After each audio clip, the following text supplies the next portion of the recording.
بسم الله الرحمن الرحيم الحمد لله رب العالمين إن الحمد لله نحمده ونستعينه ونستغفره ونعوذ بالله من شرور أنفسنا ومن سيئات أعمالنا من يهده الله فلا مضل له ومن يضلل فلا هادي له أشهد أن لا إله إلا الله وحده لا شريك له وأشهد أن محمدا عبده ورسوله اللهم صل على محمد وعلى آل محمد كما صليت على إبراهيم وعلى آل إبراهيم إنك حميد مجيد اللهم بارك على محمد وعلى آل محمد كما باركت على إبراهيم وعلى آل إبراهيم إنك حميد مجيد ورضي اللهم عن الخلفاء الراشدين والصحابة أجمعين ومن تبعهم بإحسان إلى يوم الدين أما بعد السلام عليكم ورحمة الله وبركاته.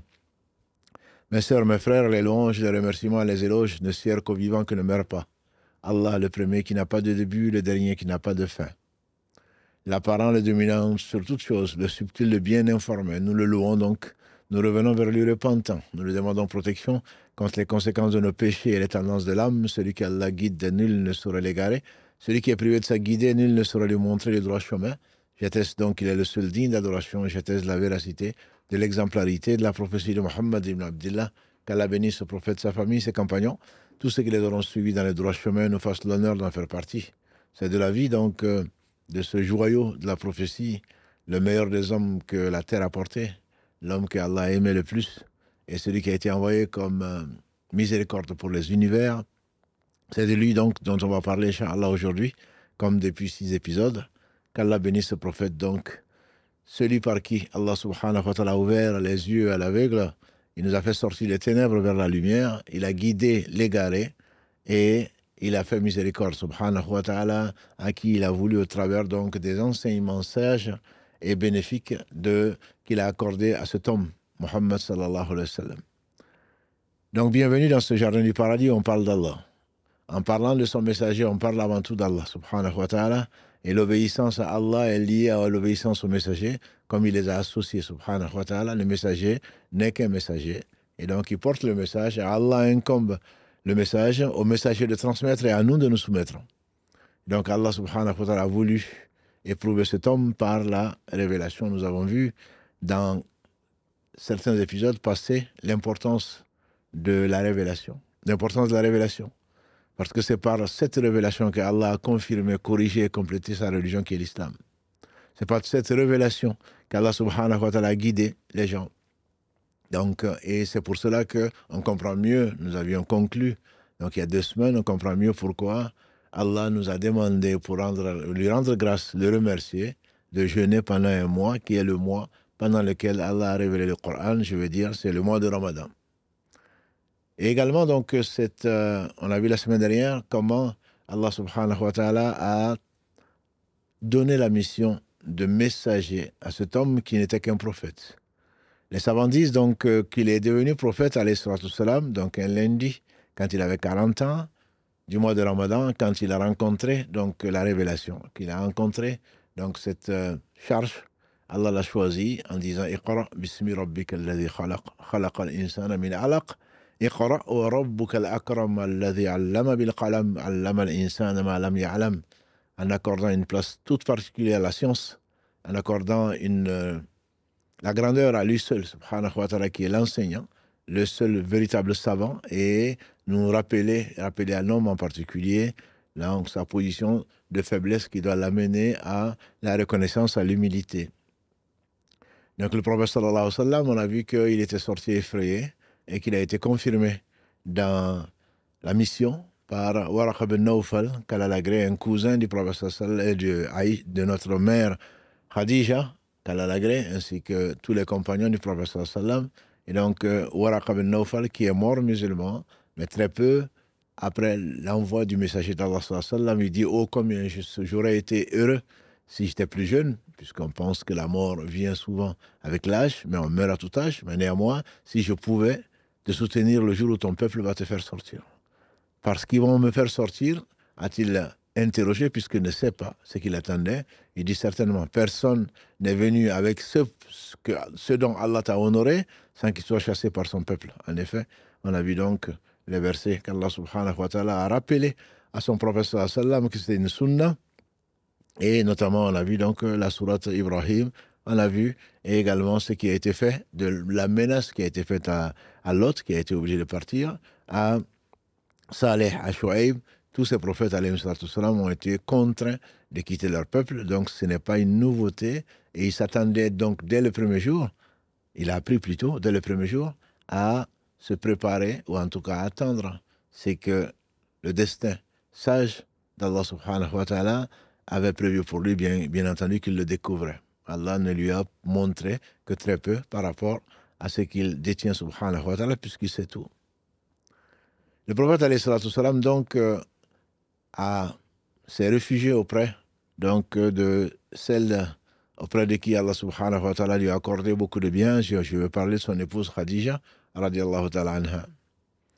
Zamilouni, on a dit, et donc Allah l'a interpellé pour lui dire de se lever, et donc comme Karim, qu'Allah le bénisse, a mis en réel, une fois qu'il a reçu la révélation Zamilouni, où il y a eu le mot Dathir, où il y a eu le mot Zamil. 73 et 74 numéros, donc des deux sourates, il a dit, oh Khadija, plus de repos, c'est terminé. C'est terminé en effet, puisqu'Allah dit dans le verset 5 de la sourate 73 en particulier, Inna sanulqi alayka qawlan thaqila.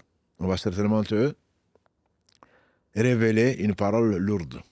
La parole était lourde de sens, puisqu'elle lui a valu la guerre de nombreux Quraysh polythéistes, y compris des plus proches de lui. Elle était lourde également en réalité. Et donc Allah dit, nous allons te révéler une parole lourde. Lourde de sens, on a dit, mais également lourde physiquement. Et il a été rapporté donc du prophète sallallahu alayhi wa sallam les différentes formes par lesquelles Allah subhanahu wa ta'ala lui révélait, puisqu'il ne parlait pas de lui-même, ça il faut s'en convaincre. Wa ma yantiqu anil hawa in huwa illa wahyun yuha, dit Allah dans la sourate donc An-Najm 53 versets 3 à 4. Il ne parle pas de lui-même, toute inspiration inspirée. Une des formes d'inspiration, c'est le rêve pieux. On a vu, Al-Bukhari et Muslim ont rapporté que le prophète sallallahu alayhi wa sallam a dit que c'était un 46e de la prophétie. Ceci peut lui arriver, bien entendu, comme c'est arrivé à des prophètes avant. Le rêve des prophètes ou les songes des prophètes sont une réalité. C'est une inspiration d'Allah subhanahu wa ta'ala, comme Ibrahim alayhi salatu wassalam, comme Allah nous le décrit dans la sourate Safat, dans la sourate 37, verset 102, quand il a dit à son fils, Ya Bunay, ô mon cher fils Ismaïl, je me suis vu en songe en train de te sacrifier, dis-moi ce que tu en penses. Et donc le rêve des prophètes ou le songe des prophètes est une réalité, puisque Satan ne peut pas rentrer dans le rêve. Allah utilise cela, et d'ailleurs il a utilisé cela d'après notre mère Aïcha pendant 6 mois, puisque ça lui a été raconté par qui? Par Mohammed sallallahu alayhi wa sallam, puisqu'elle devait être très jeune, pour ne pas dire peut-être qu'elle n'était même pas née à ce moment-là. Et donc Allah a fait voir au prophète sallallahu alayhi wa sallam, comme pour le préparer psychologiquement à ce qu'il attendait, et donc ce qu'il allait également l'honorer ici-bas et dans l'au-delà, à savoir la prophétie. Et donc il a fait souvent des rêves pieux qui se réalisaient, ce qu'on appelle les rêves donc prémonitoires. Et dans l'islam, alhamdulillah, Allah l'accorde à qui il veut. Et on a dit que les compagnons du prophète sallallahu alayhi wa sallam ne faisaient pas beaucoup de rêves pieux, pas parce qu'ils ne sont pas pieux, parce qu'Allah sait où mettre son épreuve. Donc ne sois pas fier, ne sois pas prétentieux et prétentieuse du fait que moi mes rêves se réalisent. Ah, je ne comprends pas, mais non, parce qu'Allah sait où mettre son épreuve. Et s'il n'avait pas envoyé ce rêve-là, peut-être que tu réagirais mal à certaines choses qui t'attendent. Et donc, combien d'entre nous s'expliquent ou expliquent leurs songes bien après, parce qu'Allah subhanahu wa ta'ala a voulu penser les plaies à venir, a voulu les apaiser avant qu'ils ne les éprouvent par ce qu'il avait décrété dans sa sagesse et dans sa justice. Ça, c'est la forme que les prophètes, entre guillemets, partagent avec d'autres hommes qu'Allah subhanahu wa ta'ala a choisi. Et donc, on a dit également qu'il ne fallait pas se baser sur cela en pensant qu'on est pieux, le rêve va se réaliser. Et on a vu donc que le prophète sallam a pu rêver, et même pour aller à Hudaybiyah, qui a été ce qu'Allah a appelé Al-Fath, donc la victoire même, alors qu'il n'a pas réussi cette année-là, la première année, à aller à la Mecque, alors qu'il s'est vu en rêve en train de se raser, en train donc de sacrifier avec les bêtes, etc. Donc à ce moment-là, il pensait que la Umrah était promise par Allah. Effectivement, elle était promise puisque son rêve était réalité. Mais en réalité, Allah ne l'avait pas décrété, il ne lui a pas dit, il n'a pas décrété pendant cette année-là. Mais il voulait qu'il aille aux portes de la Mecque, à Hudaybiya en particulier, et ensuite qu'Allah lui accorde 10 années donc, de paix avec les Quraysh, pendant lesquelles il pouvait partager l'information qui lui avait été donnée par son Seigneur subhanahu wa ta'ala, à savoir d'adorer Allah seul sans rien lui associer. Donc ce Seigneur subhanahu wa ta'ala, sa promesse est vraie, mais quand c'est, on ne sait pas. Ce qui a étonné Omar, et Abu Bakr, qu'Allah lui a dit exactement ce que le prophète sallallahu alayhi wa sallam lui a dit. Omar était étonné pourquoi on accepte un traité. Est-ce que nous ne sommes pas croyants et eux non croyants? Est-ce que si nous mourons, on n'ira pas au paradis et eux non? Est-ce qu'il n'a pas dit qu'il avait vu, il s'était vu en train de se raser? Le prophète m'a dit oui, mais ce que je t'ai dit cette année. Et Abu Bakr lui a dit, quand il est revenu voir, s'étonner et se plaindre à Abu Bakr, il lui a dit, est-ce qu'il t'a dit cette année? Et effectivement, voilà les gens que Allah a choisis, subhanahu wa ta'ala, il a apaisé le cœur dès qu'il entend une vérité venant d'Allah ou du prophète sallallahu alayhi wa sallam, il la tient pour argent comptant et c'est ce qu'on appelle les véridiques.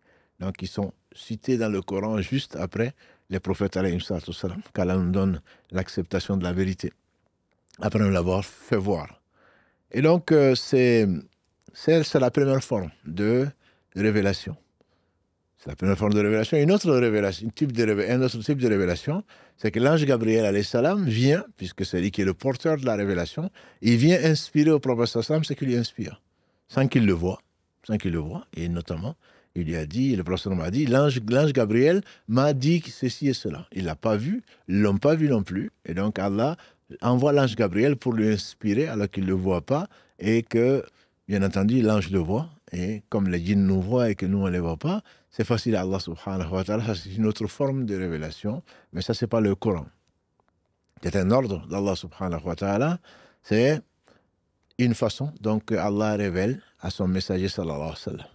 Et une autre façon, qui n'est pas non plus le Coran, qui est donc la révélation de la parole d'Allah subhanahu wa ta'ala au travers donc de l'envoi de l'ange Gabriel qu'il voit sous la forme qu'Allah veut. Il le voit directement sous la forme qu'Allah veut. Et on connaît tous le hadith d'Omar ibn Khattab, rapporté par lui en tout cas, consigné dans l'authentique de l'imam Muslim, donc où le prophète sallallahu alayhi wa sallam a dit que un homme habillé de blanc que personne ne connaissait, qui est venu et qui s'est mis que personne ne connaissait, habillé de blanc, on ne voyait sur lui aucune trace de voyage, qui est venu se mettre en face du prophète sallallahu alayhi wa sallam et qui lui a dit « Ya Muhammad, akhbirni an l'islam » informant de l'islam. Et il lui a dit ensuite de la foi, ensuite de l'excellence, etc. Donc c'est un hadith qui est connu et ce qu'on appelle le hadith de Jibril. Ça, c'est une troisième forme.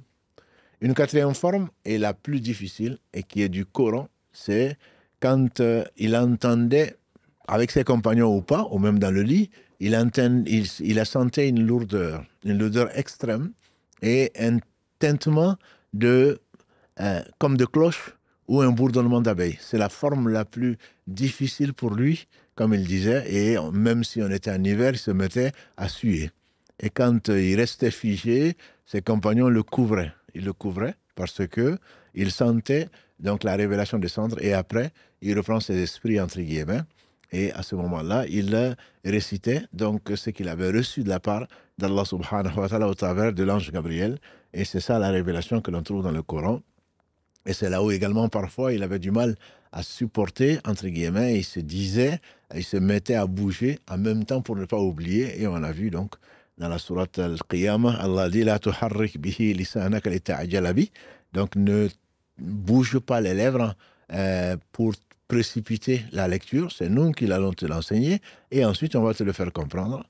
Et Zayd disait un jour qu'il avait donc le pied il avait plutôt son genou sous le genou du prophète sallam dans une assise et tout d'un coup il a senti son genou se fracturer. Il a senti son genou se fracturer et le prophète sallam donc était resté figé et il dit que si ce n'était pas le prophète sallam, il aurait retiré son genou parce qu'il le voyait, il ne sentait plus son genou. Et quand il était sur sa chamelle également, donc la chamelle se mettait à se braquer tellement la parole était lourde. Donc le poids de la révélation était vraiment là, et ce n'est pas qu'un jeu de mots, ni qu'un euphémisme. C'était vraiment extrêmement lourd d'un point de vue révélation. Et ceci a duré pendant 23 ans. Donc, quand on entend ce que l'on entend, on a l'impression que c'est quelque chose de facile. On ouvre le Coran, et voilà, c'est que Allah a révélé à son prophète sallam sans imaginer la souffrance qu'il a pu subir physique, sallallahu alayhi wa sallam, et sans oublier également ce qu'il a attendu après la révélation de cela, parce que c'est une lourde responsabilité que de faire parvenir le message d'Allah subhanahu wa ta'ala, surtout quand on ne l'attend pas. Nous, aujourd'hui, on prend le Coran, on prend les hadiths, on les lit, et puis voilà. Ce n'est pas du tout comme ça que ça s'est passé. Ça, c'est la forme la plus dure, disait-il. La forme la plus dure. Il y a une cinquième forme donc de révélation également, c'est celle où Allah subhanahu wa ta'ala lui révèle ce qu'il lui révèle, comme c'est arrivé donc à Moussa alayhi salam, on a vu au mont donc Sinaï, quand Allah l'a invité, quand il était de passage, Allah l'a invité, donc il est resté 40 jours, et Allah lui a révélé ce qu'il lui a révélé, sans voir Allah bien sûr, et on ne voit pas Allah dans ce bas monde-là. Et quand Moussa, satisfait de son Seigneur, bien entendu, a dit « Seigneur, montre-toi à moi », Allah dit, tu ne saurais me voir, les savants mettent entre parenthèses dans ce monde, puisque notre objectif, notre idéal, notre vœu, c'est de contempler la noble face d'Allah subhanahu wa ta'ala au paradis. Donc Moussa, bien entendu, en tant que grand messager, fait partie des premiers qui seront gratifiés par cela. Mais il dit, tu ne me verras pas, les savants rajoutent, dans ce bas monde-là. En effet, Allah a dit à Moussa, alayhi salam, dans le verset 143 de la sourate 7, fixe la montagne, si elle supporte plutôt mon apparition, ou ma manifestation plutôt, alors tu me verras. Et Allah dit, subhanahu wa ta'ala, dans ce verset, Allah s'est manifesté sur la montagne a volé en éclats, et Moussa est tombé en syncope. Donc c'est pour la grandeur, Allah a dit dans le verset 21 de la sourate Al-Hashr, sourate 59, La anzalna hadha al-Qur'an ala jabalin. Si on avait fait descendre ce Coran, c'est la parole d'Allah, sur une montagne, tu la verrais s'affaisser de crainte d'Allah subhanahu wa ta'ala. Et donc c'est vraiment d'une lourdeur physique terrible. La manifestation de la parole d'Allah subhanahu wa ta'ala, donc sur qui que ce soit, sur une créature quelconque, y compris donc la montagne qui nous impressionne, mais en réalité ce n'est rien par rapport à la création d'Allah subhanahu wa ta'ala. Les anges, je disais, quand Allah révèle une parole, les anges tombent prosternés, et quand ils reviennent à eux-mêmes, ils disent, qu'est-ce qu'a dit Allah? Et on dit Al-Haq, il a dit la vérité. Donc c'est une miséricorde d'Allah subhanahu wa ta'ala, mais qui a un poids réel. Donc ça, c'est quand donc Allah inspire son prophète sallallahu alayhi wa sallam, sans pour autant, bien entendu, sans manifestation, entre guillemets, il l'inspire sans qu'il ressente un poids quelconque. Ça, c'est arrivé donc quand il est monté, alayhi salatu wassalam, au-dessus de 7 cieux, quand Allah l'a invité pour l'apaiser après une épreuve terrible qui a duré pendant 3 ans, ça on le verra, la mise au banc, donc quand il y a eu le boycott et l'embargo sur les Banu Hashim, donc pour tout ça, pour lui mettre la pression, alayhi salatu wassalam. Il y a également une 6e façon, c'est Allah lui parle directement, comme il a parlé à Moussa. Une inspiration sans parole réelle, ça existe. Et également, il y a une inspiration où Allah l'a parlé, quand alayhi salam, Jibril est monté avec lui jusqu'au 7e ciel, et ensuite il lui dit, toi monte, tu es invité. Quant à nous, celui qui dépasse cette limite, il va être brûlé.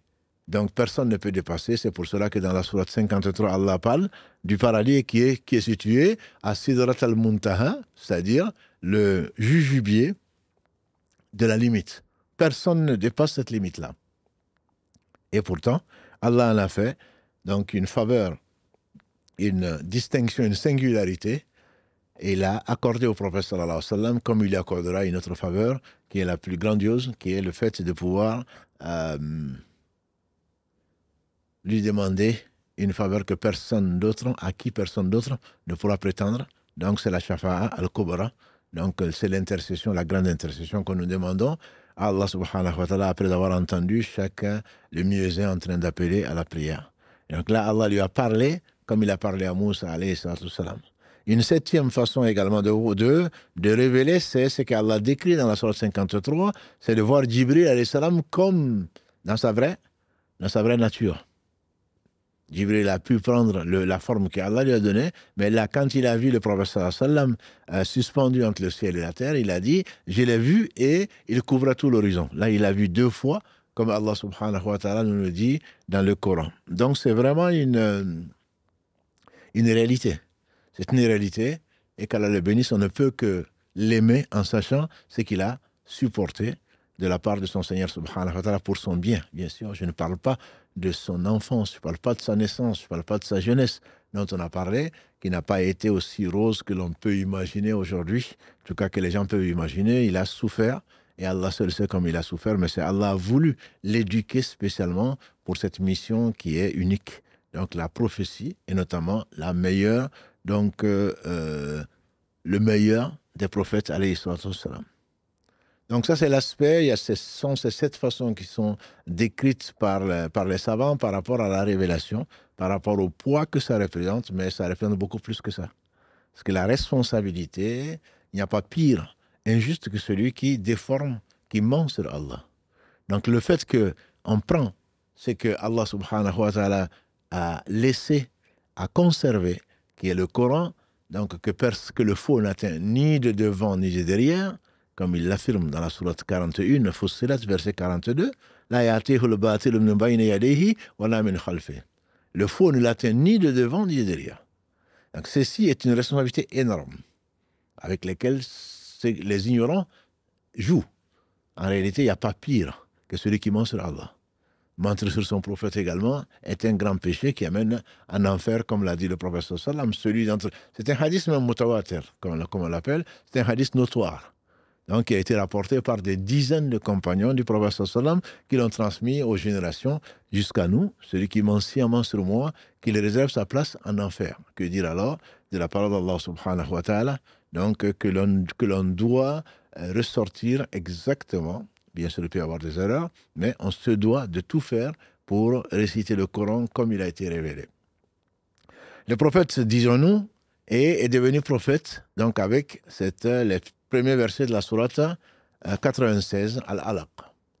Il est devenu messager quand Allah dit « Ya ayyuhal muddaththir, qum fa'anzir » « Ya ayyuhal muddaththir, qum fa'anzir » « Ô toi qui es recouvert, revêtu des manteaux, lève-toi et avertis. » Et donc, on dit que c'est ce qui, là, il est devenu un messager, alayhi salatu wassalam, après avoir été un prophète.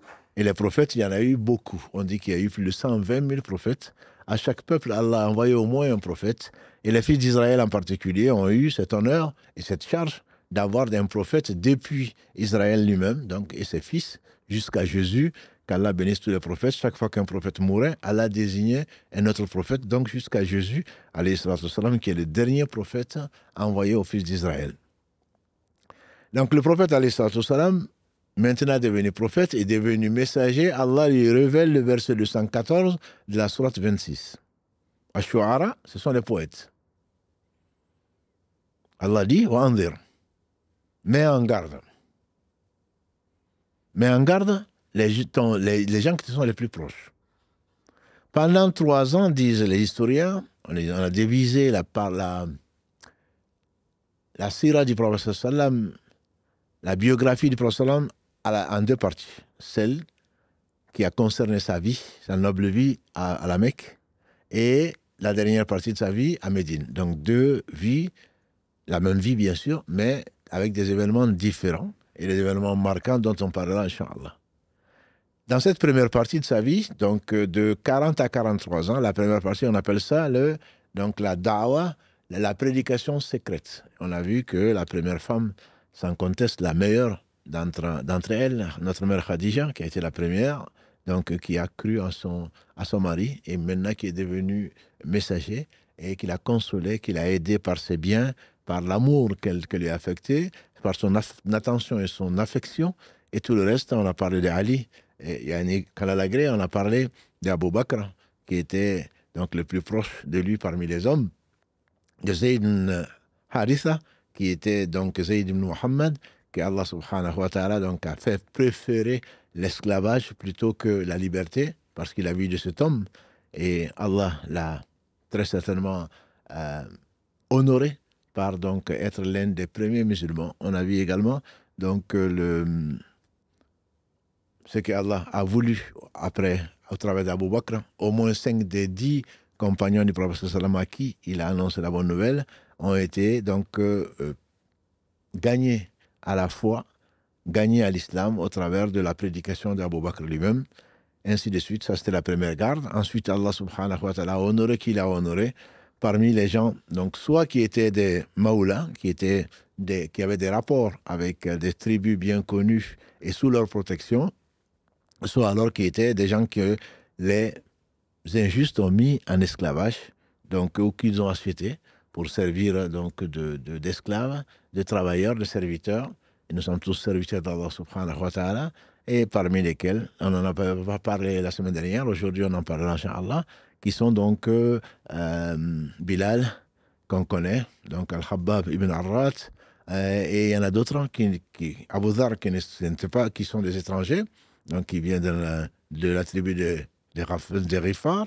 Il y avait Ibn Mas'oud qui était donc également de la Mecque, et il y en a bien d'autres. On a parlé de Uthman ibn Azoum, on a parlé également de Saïd ibn Zayd, qui était le mari, donc qui a été le mari plutôt de Fatima, la sœur de Omar ibn Khattab, qui n'est pas encore, on n'a pas encore parlé de lui, mais on en parlera plus tard, Inch'Allah. Donc, Ibn Hisham, qu'Allah lui fasse miséricorde, qui est en matière d'histoire, qui est la référence même de tous les historiens, a parlé qu'à un moment, ils étaient une quarantaine donc, de musulmans autour du prophète sallallahu alayhi wa sallam, la première garde, ensuite la seconde. Ensuite, ils continuaient donc à enseigner ce qu'Allah subhanahu wa ta'ala lui avait révélé. Et on a dit que ça s'est passé dans la maison de Arqam ibn Abil Arqam, donc qui recevait, puisque en allant dans la vallée donc, de la Mecque, ou une des vallées de la Mecque, ils ont été surpris pour faire la prière. Allah a envoyé la prière, et c'est le meilleur acte, c'est l'acte qu'il aime le plus, celui auquel s'adonnait le prophète sallam en tant que réflexe pour tout ce qui arrivait. Et donc, ils ont été surpris, et il y a eu une échauffourée. Et finalement, Saad ibn Abi Waqqas a été le premier donc, à verser le sang sur le chemin d'Allah subhanahu wa ta'ala, en se défendant, donc, ses co-religionnaires, et en utilisant donc un os d'un chameau qui avait été sacrifié et qui a fait couler donc le sang. Ça, c'était donc la période pendant 3 ans, ce qu'on appelle la prédication secrète. À partir de la 4e année, ceci va changer. Pourquoi? Parce qu'Allah va révéler à son prophète sallallahu alayhi wa sallam, il va lui révéler donc d'avertir. Donc ça, c'est le verset 214 de la sourate. Donc ce sont la sourate 26, la sourate Les Poètes. Ceci va être un tournant dans la vie des musulmans, un tournant surtout dans la vie du prophète sallallahu alayhi wa sallam. Autant il rencontrait de l'enthousiasme, autant il pensait à la vie, et il essaie de protéger au maximum les nouveaux convertis, autant là, Allah lui intime d'avertir sa famille la plus proche, ou ses plus proches compagnons, ce qui est tout à fait, entre guillemets, logique et louable. Quand on veut du bien, on commence par les siens. Charité bien ordonnée commence par soi-même, dit le proverbe, et quand on veut du bien, c'est la raison pour laquelle quand nous devons choisir les meilleurs compagnons dans la famille, et dans la famille agrandie, on ne choisit pas bien sûr son père ni sa mère, mais néanmoins on leur veut du bien. C'est pour ça qu'il y a une insistance que l'on trouvera chez le prophète sallam et chez tout un chacun qui réfléchit. Quand on veut quelqu'un, on veut le préserver contre les conséquences de ses actes, ici-bas et dans l'au-delà surtout. C'est la raison pour laquelle Allah a commencé comme une pédagogie à ordonner à son prophète sallallahu alayhi wa sallam d'avertir donc ses proches, la parenté la plus proche, al-aqrabin, la parenté la plus proche. Et également, souvent, on retrouve quand Allah ordonne l'équité, la bienveillance, c'est surtout avec les proches et ensuite avec les autres.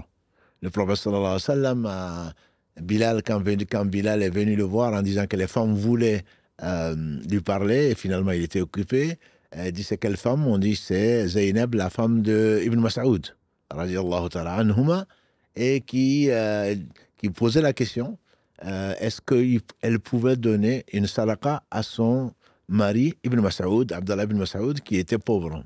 Le prophète sallallahu alayhi wa sallam nous a enseigné une sadaqa donnée et comptée, bien entendu, c'est un prêt que Allah va honorer, mais une sadaqa faite à un parent est doublement récompensée. Donc, ce n'est pas la peine de faire le généreux vis-à-vis des autres, alors que nos propres enfants, nos propres pères et mères, nos propres oncles sont dans la difficulté. Il faut commencer par eux et ensuite élargir, bien entendu, en fonction de ses moyens, élargir donc aux autres.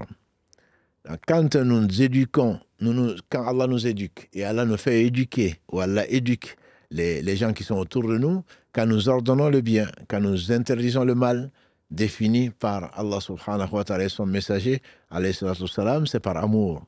Ça, il faudrait le garder, si Allah nous le permet, pour le garder dans le cœur. Ce n'est pas pour les réprimander, ce n'est pas pour le vouloir du mal, ce n'est pas pour le fatiguer, ce n'est pas pour le mettre dans la difficulté, ce n'est surtout pas pour qu'on dise que l'enfant est bien éduqué. Si l'enfant est éduqué, l'intention doit rester vraiment, c'est le plaire à Allah subhanahu wa ta'ala, de lui vouloir du bien pour que demain, Inch'Allah, Allah nous rassemble tous. Quand on parle donc de cette belle famille que nous sommes ici aujourd'hui, c'est si nous nous aimons, c'est pour Allah. Si nous ordonnons les choses, c'est pour Allah. Si nous interdisons des choses, nous n'interdisons pas. Nous ne faisons que répéter ce qu'Allah subhanahu wa ta'ala a interdit pour notre bien. Et si nous parlons, nous rappelons ce qu'Allah aime dans les choses qu'Allah a ordonnées, c'est toujours par amour. Quand on aime quelqu'un, on se doit de l'alerter. Et c'est le sens vraiment premier de ce verset 214, disais-je, de la sourate 26. Les poètes.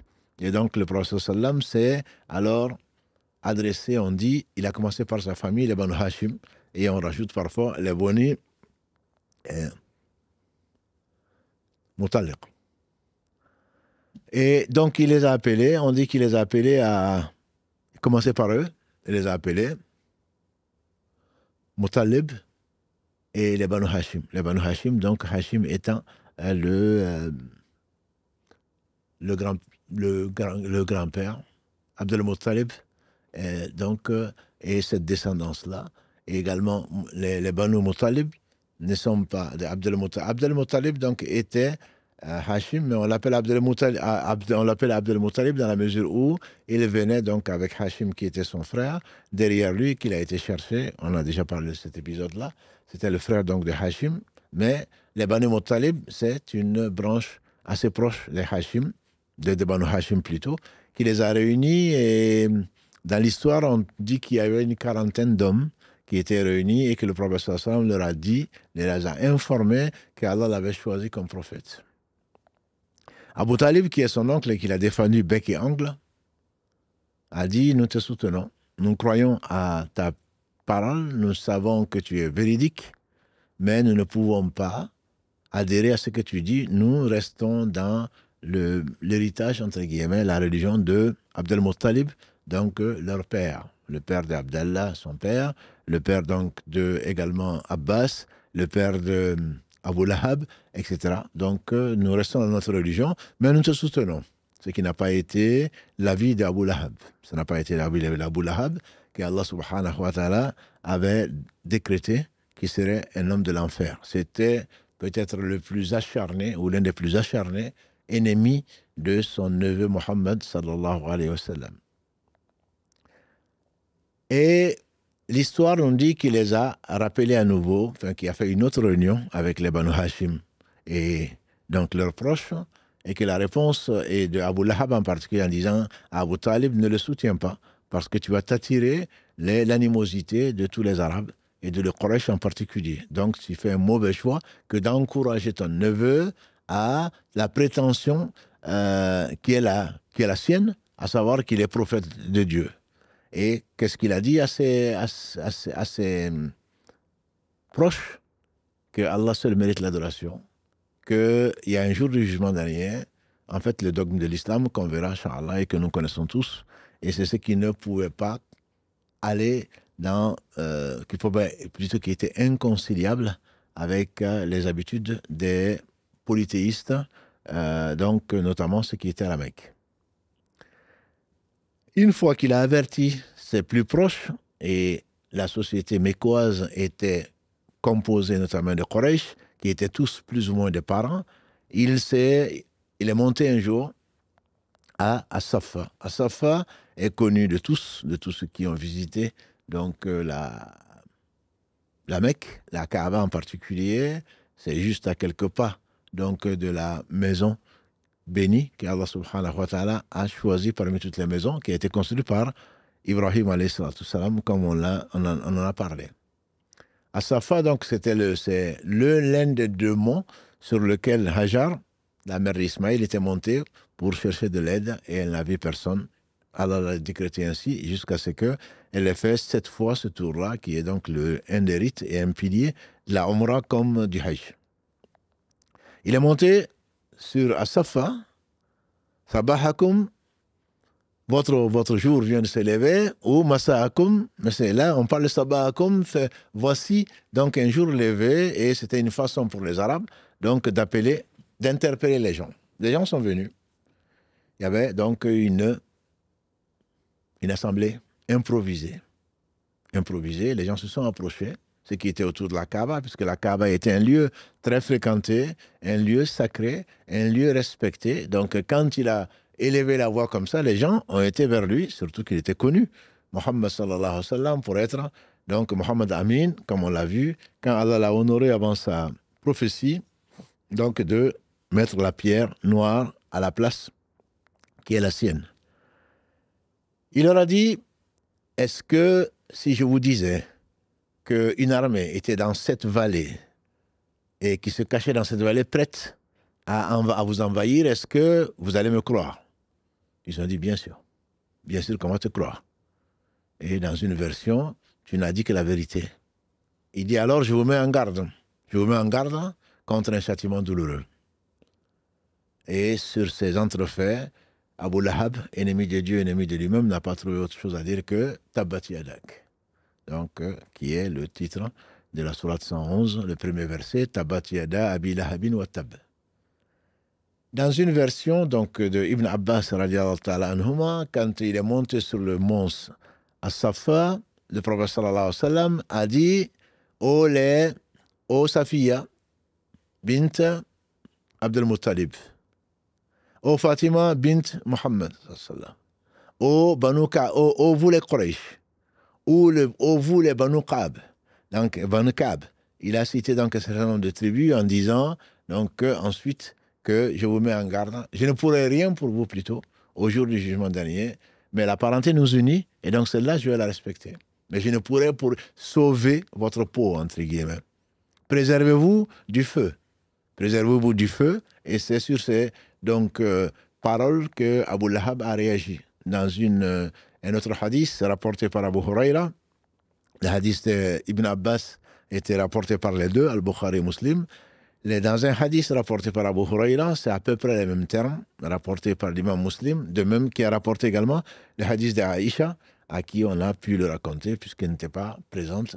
Donc tout ceci pour dire à peu près en les mêmes termes donc, que ce que vous voulez entendre, à savoir appeler les gens au bien, notamment les plus proches, donc qui étaient les Quraysh, et leurs représentants qui étaient autour de la Kaaba. Donc Abu Lahab a été le plus virulent, et ce n'est pas la seule occasion, il a été le plus virulent en disant donc que c'est pour cela que tes mains périssent. Que Tabbat Yadak, que tes mains périssent. C'est pour cela que tu nous appelles? Et donc quand il y a eu cette réaction, le prophète sallallahu n'a pas réagi. Il n'a pas réagi et les gens se sont dispersés. Et les savants font remarquer que le prophète sallallahu n'a pas réagi, et ça a été toujours son attitude digne, parce qu'il sait que c'est Allah qui va le défendre. En effet, Allah l'a défendu en répondant Tabbat Yada Abi Lahabin wa Tab. Donc c'est Allah qui dit, puisque tu penses que ses mains ont péri, c'est toi qui tes deux mains, que les deux mains d'Abu Lahab périssent, que lui-même il périsse. Ma aghna anhu maluhu wa ma kasab, c'est que ses biens ne lui serviront à rien, ainsi que ce qu'il va amasser. Sayasla naran dhata lahab, il tombera dans un feu, donc aux flammes, jusqu'à la fin donc de cette sourate 111, qui est une sourate courte, donc juste parmi les dernières sourates du Coran, et le verset 1, donc jusqu'à la fin de cette sourate-là. Cette sourate démontre également, comme disent les savants, que comment le professeur sallam aurait su qu'Abu Lahab allait tomber dans le feu. Il aurait pu dire, mais puisque tu me menaces de feu, ben je crois à ce que tu dis. Si ton paradis est vrai, si ton enfer est vrai, ben je ne devrais aller. Si ton Dieu est celui qui promet le paradis à ceux qui y croient, ben moi j'y crois. Eh bien non. Parce qu'Allah a décrété, parce que la parole d'Allah est une vérité, parce que sa promesse est une vérité, parce qu'il ne dit que la vérité, Abu Lahab va mourir de façon très dure, puisqu'il a été atteint d'une maladie, au point qu'une maladie contagieuse qu'il a fait pourrir, alors qu'il était vivant, au point que les gens n'ont même pas pu l'enterrer. Ils l'ont sorti de la Mecque, et même quand il est mort, on ne pouvait même pas l'approcher. C'est par des pierres qui ont été jetées tout autour pour en faire un tombeau. Voilà. Et donc, il est en enfer, comme Allah l'a promis, et il est certainement en enfer. Donc, quand les gens se sont écartés de là, le prophète sallallahu alayhi wa sallam ne s'est pas arrêté là en disant mais finalement, ma mission n'a pas eu de succès. Non, ce n'est que le début. Moi, je ne suis qu'un messager. Peu importe, et comme on le sait dans l'islam, un prophète viendra au jour du jugement dernier avec lui personne. Très beau hadith rapporté par les deux. Un prophète viendra au jour du jugement dernier avec lui personne. Ce n'est pas le nombre de gens qui vont te suivre. L'important, c'est ce que tu auras fait parvenir de façon exacte, de façon très précise, la mission qui t'a été confiée et de t'en acquitter. Parce que Allah subhanahu wa ta'ala, c'est lui qui guide qui il veut, comme il le rappelle à son prophète, sallallahu alayhi wa sallam, dans la sourate 28, verset 56, « Innaka la tahdi man ahbabt, walakin Allah yahdi man yasha » Tu ne guides pas qui tu aimes, mais c'est Allah qui guide qui il veut. Donc le nombre de gens qui suivent un prophète ou un homme n'est pas important. C'est pour cela que nos savants, quand ils faisaient des cours, il pouvait arriver qu'il y ait qu'un seul élève. Mais ils faisaient le cours, comme s'il y en avait, comme aujourd'hui, des milliers de gens en train de suivre le live, ou dans des cours, dans les mosquées remplies comme à la Mecque ou ailleurs, où il y avait des centaines de personnes, des milliers de personnes. C'est exactement pareil. L'important, ce n'est pas le nombre. L'important, c'est vraiment la qualité des gens qui écoutent, et surtout, même si tout le monde refusait, comme Allah le dit, si vous aviez le cœur aussi pur que le plus pur d'entre vous, cela n'augmenterait rien à mon royaume. Si vous avez le cœur aussi pervers que le pire d'entre vous, cela n'enlèverait rien à mon royaume. Donc il appartient à celui qui appelle à Allah de rester ferme sur, tout en voulant à Allah subhanahu wa ta'ala, de rester sincère et de rester persévérant pour faire parvenir le message, mais c'est Allah qui subhanahu wa ta'ala guide qui veut. Le prophète alayhi salatu wassalam, donc a été agressé verbalement, mais pas que verbalement, puisque la période du Hajj allait arriver. C'est à la Mecque qu'il a dit ça. Donc les gens ont entendu. C'est qu'il craignait, comme beaucoup, c'est leur réputation. Ce qu'il craignait, c'est leur réputation. Quand les Arabes qui considéraient la Kaaba comme le meilleur lieu sur la terre, qui avait 360 idoles, qui allaient venir chaque année faire le pèlerinage, pas comme aujourd'hui bien sûr, mais les Arabes allaient venir de partout. Ils allaient entendre, parce que le téléphone arabe, ça date pas d'aujourd'hui, les gens ne parlaient plus que de cela, même si on ne voyait pas forcément concrètement des gens rentrer dans la religion, mais les gens ne parlaient et ne discutaient que de ça. Et donc, qu'est-ce qu'on va faire? Donc, ils ont fait une réunion de concertation. Les nomades, les notables plutôt, parmi les Quraysh ont fait une réunion. Ils ont dit ce qu'on va essayer de faire, c'est d'aller voir d'abord, avant tout, Abu Talib, qui visiblement n'empêche pas son neveu de perturber nos rites et d'insulter nos divinités. Ils vont voir Abu Talib en lui disant « Voilà ce que fait ton neveu, voilà ce qu'il prêche. » Et il prêchait un certain nombre de réalités qui allaient à l'encontre, qui s'opposaient de front à des choses dans les Arabes, auxquels les Arabes étaient attachés. La première des choses, c'est le polythéisme. Bien qu'ils sachent que c'est Allah qui a créé les cieux et la terre, que c'est Allah qui a tout créé, qui ordonne tout, ce qu'on appelle Tawhid Rububiyya, bien qu'ils sachent, ils en étaient convaincus, puisqu'Allah le dit, et tant dans la sourate Luqman que dans la sourate Az-Zumar 39 et la sourate 31, et Aya, ça c'est les Arabes. Et ils reconnaissaient, on ne les adore pas en fait les idoles, on les adore qu'afin qu'ils nous rapprochent d'Allah. Donc ils savaient très bien que Allah seul avait tout créé, ce n'étaient pas des gens qui prétendent être des athées, ils croyaient en Allah, mais simplement il fallait se rapprocher d'Allah, donc par le moyen que eux ils ont inventé. Et comme on le sait, la religion première, primordiale est l'unicité, et le premier peuple plutôt à s'être adonné au polythéisme, ça a été le peuple de Noé, pour lequel Allah subhanahu wa ta'ala a envoyé donc leur frère Noé, alayhi salatu wassalam, c'est le premier, mais non cru en son message que très peu. Et donc ce polythéisme a été importé, on en a déjà parlé, par donc un arabe qui est venu donc l'implanter avec Hubal, avec une idole qu'il a ramenée de son voyage et qu'il a implanté dans la Mecque. Et ensuite, il y a Illat, il y a Uzza, il y a Manat, etc. Donc, ils avaient 360 idoles que les Arabes venaient donc adorer, honorer au cours du pèlerinage. Ils ont donc dit à son oncle Abu Talib, qui, comme on le sait, le père d'Ali, et qui l'a aidé et qui l'a préservé, et qui était un homme respecté à la Mecque, bien qu'il avait prévenu Mohammed sallallahu alayhi wa sallam qu'il n'allait pas adhérer à sa religion. C'est une des preuves pour dire qu'Abu Talib, il croyait en la prophétie de Mohammed sallallahu alayhi wa sallam, mais ça ne suffit pas. Il est en enfer, c'est celui qui est le moins châtié grâce à Allah subhanahu wa ta'ala au travers de son dévouement pour protéger son neveu. Néanmoins, cela ne lui a pas permis et ne le permettra pas de sortir de l'enfer, puisqu'il est mort en associant à Allah subhanahu wa ta'ala le seul péché qu'Allah ne pardonne pas. Ils ont été voir Abu Talib de deux choses l'une. Voilà ce que fait ton neveu. Donc on t'intime de l'empêcher d'insulter nos divinités.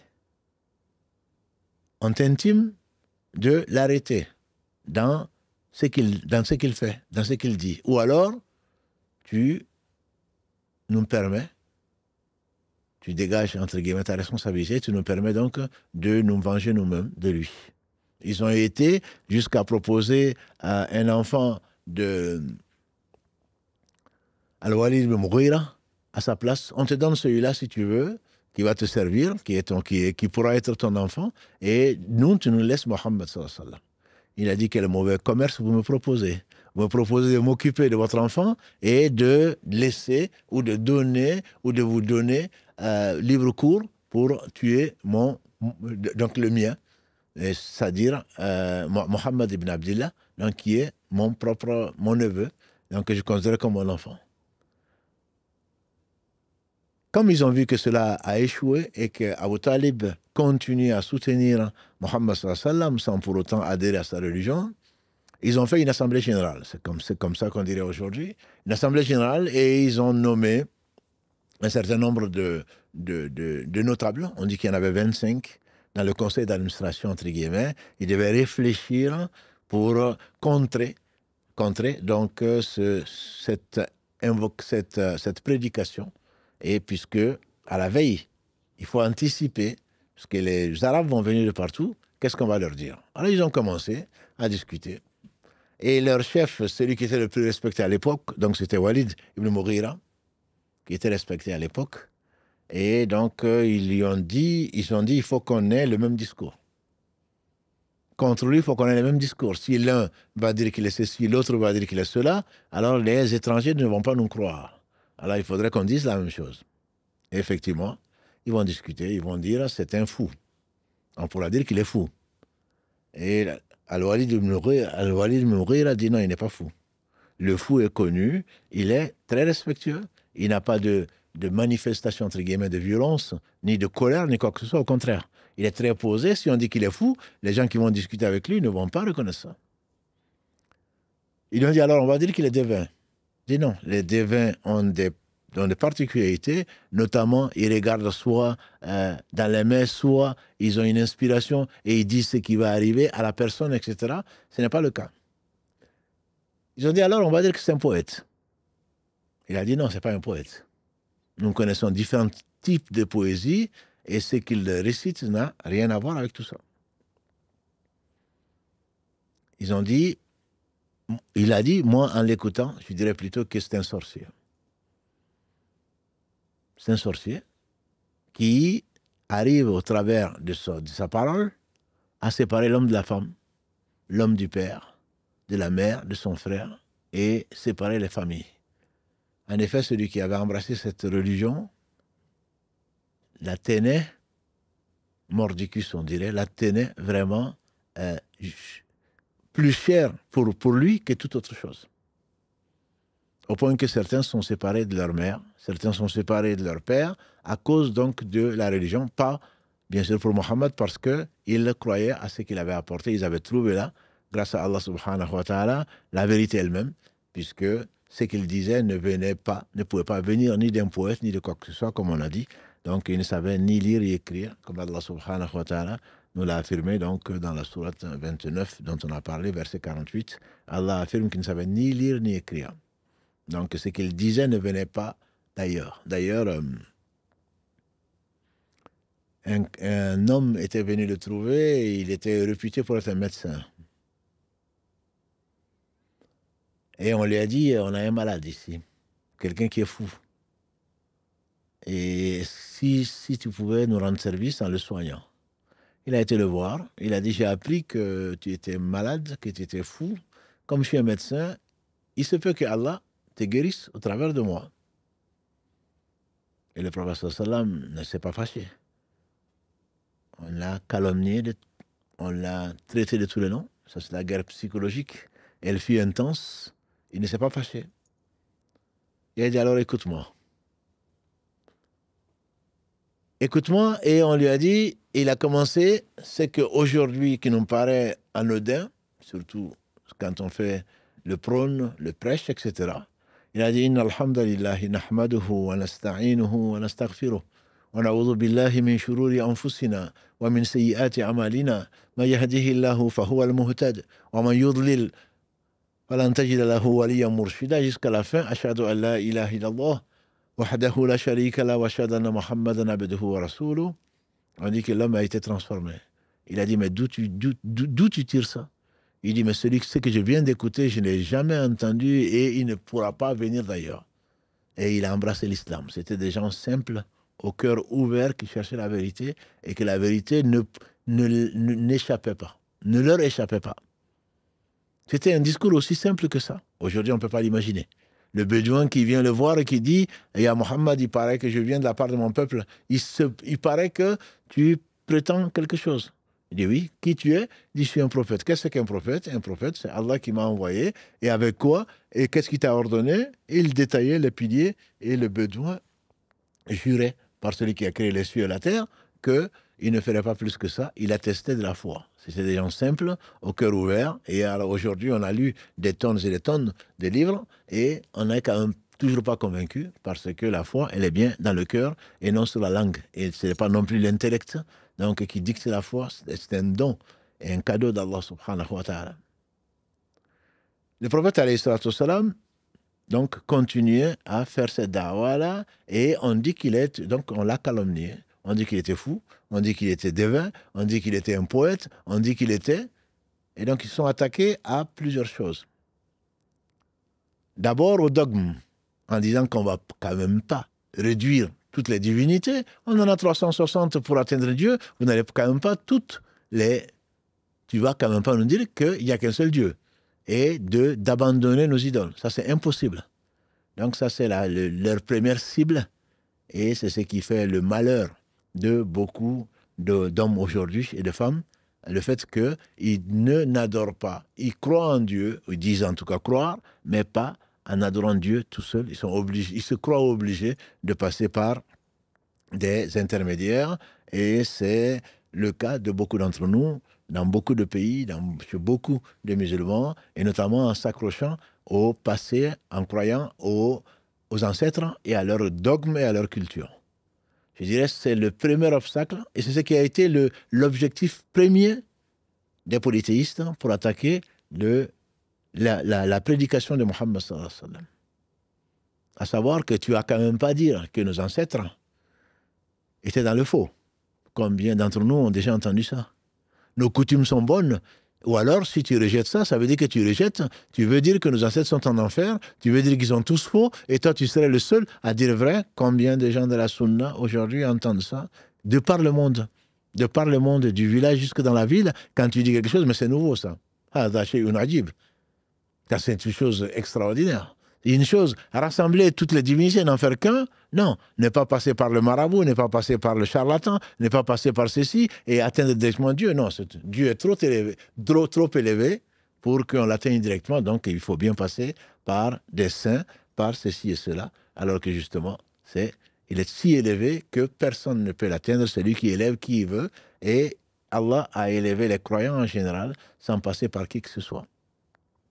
Donc le premier objectif, c'était la destruction, donc c'est cette notion fondamentale de dogme qui est l'unicité d'Allah subhanahu wa ta'ala, pour laquelle on l'a souvent dit, Allah subhanahu wa ta'ala a invité, a chargé tous les prophètes sans exception, et donc de faire parvenir ce message-là, et c'est l'essence même de tous les prophètes, comme Allah le dit, entre autres dans le verset 25 de la sourate 21, وَلَقَدْ أَرْسَلْنَا مِنْ قَبْلِكَ مِنْ رَسُولٍ وَمَا أَرْسَلْنَا مِنْ قَبْلِكَ مِنْ رَسُولٍ إِلَّا نُوحِي إِلَيْهِ أَنَّهُ لَا إِلَهَ إِلَّا أَنَا فَاعْبُدُونِ. Avant toi, Mohammed, on n'a pas envoyé des messagers à un peuple sans lui dire « Adorez Allah seul, il y a d'autres êtres dignes d'adoration. Si ce n'est Allah, adorez-moi. » Et Allah dit « وَلَقَدْ بَعَثْنَا فِي كُلِّ أُمَّةٍ رَسُولًا » On a envoyé à tous les peuples un messager « وَلَقَدْ بَعَثْنَا فِي كُلِّ أُمَّةٍ رَسُولًا أَنْ يَعْبُدُوا اللَّهَ » pour adorer Allah seul, وَيَجْتَنِبُوا الطَّاغُوتَ et fuir les fausses divinités. Verset 36 de la sourate 16. Donc tout ceci n'est qu'un échantillon, bien entendu, pour dire que tous les prophètes sans exception sont venus avec la même vérité. Tous sont venus avec la même réalité. Tous sont venus avec le même appel. C'est pour cela qu'ils sont tous des frères et qu'il n'y a pas d'autre être digne d'adoration si ce n'est Allah subhanahu wa ta'ala qui est le message de tous les prophètes sans exception. Ça, c'est la première cible que les polythéistes n'acceptent pas. La deuxième cible, c'était le Coran. Comment se fait-il que nous qui sommes arabes, on connaît tant de choses, on est éloquent, tout le monde se croit noble en fonction donc de cette éloquence-là et nous sommes respectés pour cela. Comment tu vas nous amener cette chose que l'on ne comprend pas? Et donc, ils ont traité le Coran, donc ils l'ont traité notamment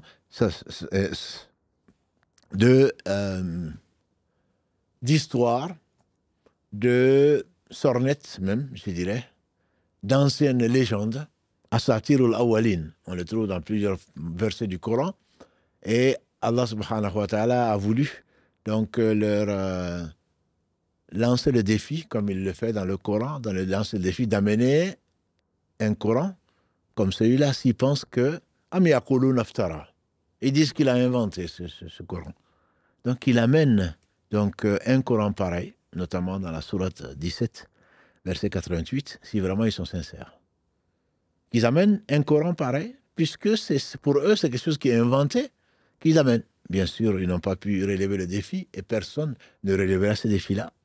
Allah va baisser. Il va baisser le défi, il va baisser l'exigence, en leur disant de ramener 10 sourates.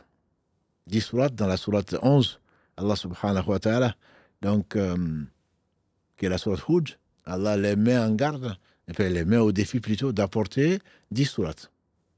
Pas plus, 10 sourates. Si vraiment ils sont sincères.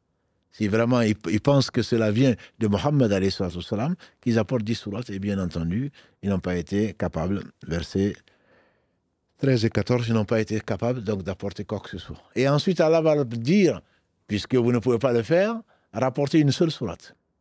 Une seule sourate, si vraiment vous êtes sincère. Donc ça, on peut le trouver dans la sourate 10 et également au début de la sourate Al-Baqarah, verset 23, Allah dit « Am yaquluna iftara » Allah dit subhanahu wa ta'ala, yani, fa'atu bi suratin min mithlihi, in kuntum sadiqin. Wad'u shuhada'akum in kuntum sadiqin. Apportez une seule sourate. Et appeler toutes aides possibles, que ce soit les hommes et les djinns.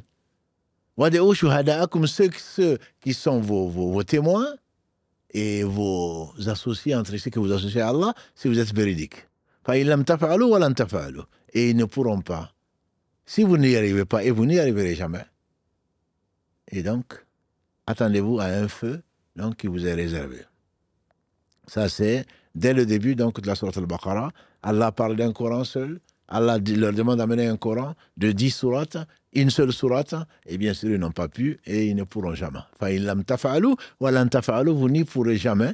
Et ça, c'est un défi qui, aux poètes arabes, aux éloquents, à ceux qui se prenaient pour les plus éloquents de la terre, notamment dans leur langue, et tout ceci, bien entendu, n'a pas pu être réalisé, ça ne pourra pas être réalisé. Allah en a fait donc un défi, et c'est le miracle permanent, puisque le prophète sallam a dit, les miracles ont été donnés, chaque prophète est venu avec des choses pour prouver son honnêteté, sa véracité, sa prophétie. Moi, ce qui m'a été donné, c'est pas autre chose que ce Coran, que personne, bien entendu, ne peut imiter. Il y a une autre chose à laquelle les Quraysh se sont attaqués, c'est à l'homme lui-même. Muhammad sallallahu alayhi wa sallam, on a dit, c'est pas les calomnies qui ont manqué. C'est pas les calomnies qui ont manqué, on l'a traité de tous les noms. Mais là, il y avait une guerre psychologique, notamment de la part de Abu Lahab, le maudit, qu'Allah a maudit subhanahu wa ta'ala, de la part d'Abu Lahab, qui s'est attaqué particulièrement à lui depuis avant, mais surtout depuis la révélation de la sourate donc 111, et qui l'a condamné puisqu'Allah a répondu à son messager. Inna Allaha yudafi'u anil ladhina amanu. Allah défend, Allah se prend la charge donc de répondre quand on attaque les croyants, et notamment le meilleur d'entre eux et le meilleur d'entre nous, Muhammad sallallahu alayhi wa sallam. C'est Allah qui répond. Et également quand ils l'ont traité dans cette période-là, puisque Abdallah est mort pendant cette période-là, Qasim est mort avant, Abdallah, après la prophétie, est mort, qui est donc son second fils, quand on l'a traité de Abtar, donc dans la sourate 108, Inna a'tainaka al-kawthar, fasalli li rabbika wanhar, inna shani'aka huwa al-abtar. Donc on t'a donné le Kawthar, donc qui est un fleuve du paradis, où l'abondance, sacrifié pour Allah, donc est pris. Celui qui te déteste, entre guillemets, c'est lui qui est sans trace. Abtar, parce que les Arabes considéraient que celui qui n'a pas de garçon plutôt, et n'avait pas d'héritier, puisque les femmes étaient mariées, se mariaient et allaient dans d'autres familles. Allah a toujours répondu à cette occasion, à d'autres occasions, aux attaques donc des injustes. Ouvrons une parenthèse, Abu Bakr était un jour en compagnie du prophète sallallahu alayhi wa sallam, comme souvent, et quelqu'un était en train de l'invectiver, de l'attaquer, et il ne parlait pas. Et le prophète sallam non plus. Et quand il a commencé à réagir, le prophète sallam s'est levé et parti. Et il a poursuivi. Ya Rasulallah sallam, c'est lui qui a commencé. Je n'ai rien fait, je n'ai fait que répondre. Il a dit, je sais bien. Mais tant que tu ne répondais pas, Allah avait mis un ange ou des anges pour répondre à ta place. Mais une fois que tu as commencé à répondre, Satan est rentré et moi je ne reste pas là où il y a Satan. C'est que c'est pas parce que quelqu'un ne répond pas à une attaque, aussi basse pourrait-elle paraître, qu'elle a peur ou quoi que ce soit. C'est parce qu'en réalité, elle sait qu'Allah défend la vérité, qu'Allah envoie des anges pour défendre et pour répondre à la personne, pour maudire la personne, et les invocations des anges sont acceptées par Allah subhanahu wa ta'ala. Donc, il y a eu une guerre psychologique adressée contre le prophète sallallahu alayhi wa sallam, par Abu Lahab en particulier. Abu Lahab, il avait deux fils qui avaient épousé Ruqayya et Kulthum, donc qui sont deux filles du prophète sallallahu alayhi wa sallam, et en même temps, donc comme il était de parenté, il était même dans nos pays encore, et il est de coutume donc de faire des mariages interfamilles. Et là, dans ce cas-là, Donc, c'était vraiment dans la famille de Banu Hashim, des descendants d'Abdel Muttalib. Ils se sont mariés et depuis la révélation de cette sourate 111, il a demandé, Abu Lahab a demandé à ses deux fils de divorcer avec Kulthum et avec Ruqayya. Tout ça, donc en représailles, entre guillemets, par rapport à ce qui a été révélé. Pire encore, il mettait donc des épines et des obstacles sur la route du prophète sallam, de sa maison, ils étaient voisins. De sa maison, quand il devait aller à la Kaaba pour aller donc prier, ce qu'il faisait comme tout un chacun, il priait. Donc, il trouvait des épines sur sa route, et ceci va vous faire comprendre les quelques versets de cette sourate 111 en particulier, comme Allah dit, Sayasla naran dhatarhab, wa mura'atuhu, Jamil, wa mura'atuhu, hammalat al-hatab. Donc, et la porteuse de bois, et sa femme porteuse de bois, ce qui n'était pas du tout honorifique chez les Arabes en particulier, qu'une femme porte du bois, hamat al-hatab, fi jidiha, hablum min masad, elle a autour du cou donc des fibres qui seront donc des fibres de l'enfer. Et en effet, elle avait une corde autour du cou par laquelle elle allait chercher du bois et des épines pour le mettre sur la route du prophète sallallahu alayhi wa sallam.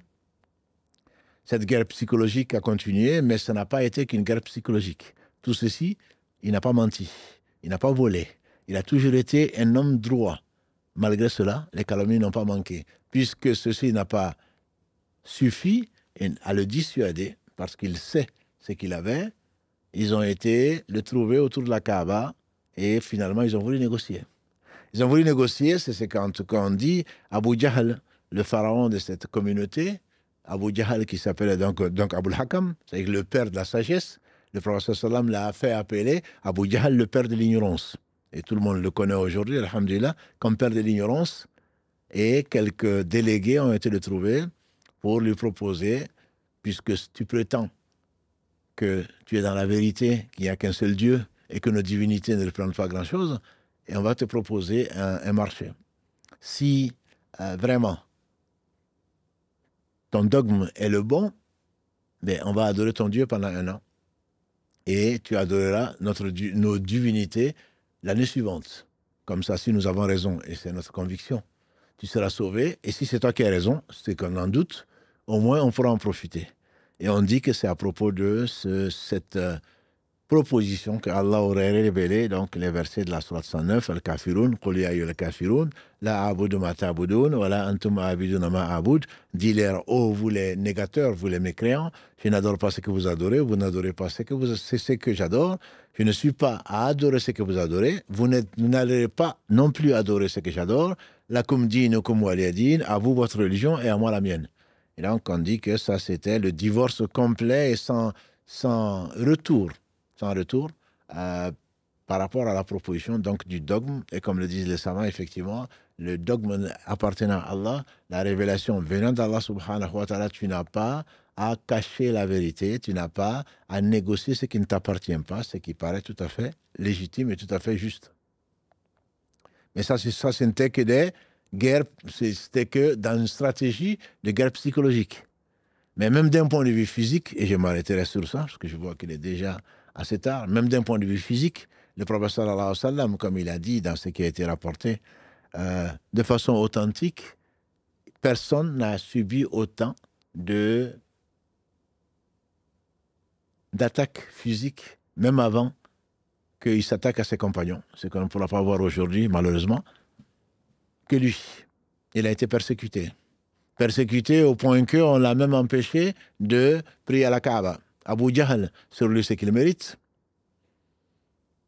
a vu le prophète sallam, et comme les autres, se prosterner à la Kaaba, puisque l'ange Gabriel, on a dit la semaine dernière, était venu lui montrer comment faire les ablutions, comment prier. Et on sait que les gens d'avant, qui étaient des musulmans de différentes époques, faisaient la génuflexion, le recours, faisait également la prosternation. Et donc, il est revenu, comme l'ange Gabriel lui a montré, il est revenu donc à la religion de Ibrahim. Le fait de se prosterner devant la Kaaba n'allait pas du tout, était une façon nouvelle, entre guillemets, et distincte d'adorer Allah subhanahu wa ta'ala, alors que eux, ils ne faisaient que le tour de la Kaaba, et parfois même nus, comme Allah nous le dit dans le Coran. Abu Jahl dit, vous avez vu comment il prie? Il n'y a personne parmi vous qui va l'empêcher.